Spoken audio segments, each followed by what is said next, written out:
Mani sauc Raimonds Mežaks, esmu meža īpašnieks.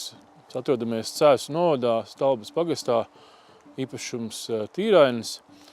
Es piedalos projektā Dzīvais mežs. Īpašums ir 4 hektārus liels, pārsvarā priedes. Sausākā vietā, kā šeit, mitrākā vietā, Purvājs arī mums ir.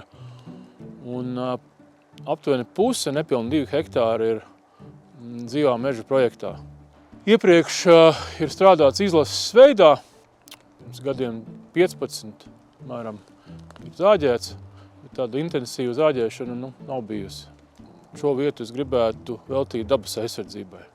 Šeit jau ir mitras ieplakas, arī kritalas ir mitrajā daļā vairāk, sausajā mazāk, sausie koki, krūmi. To dažu gadu laikā, kopš esam Latvia Nature dzīvajā mežā, mums ir fantastiska ligzda. Veļu klijāns ir atgriezies pēc 3 gadu pārtraukuma.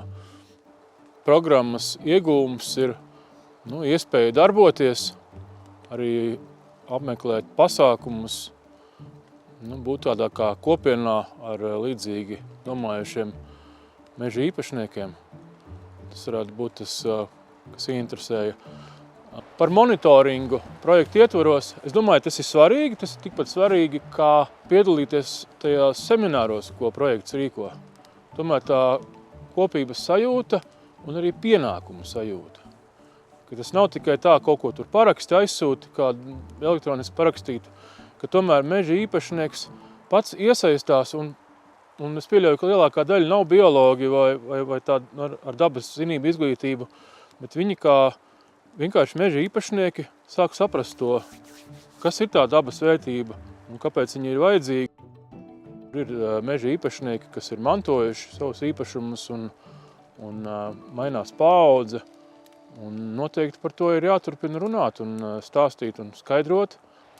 Bet vislabāk, protams, ka tā dabas aizsardzība sokās, ja īpašnieki paši to brīvprātīgi dara, un tas Latvia Nature dzīvais mežs ir tāda iespēja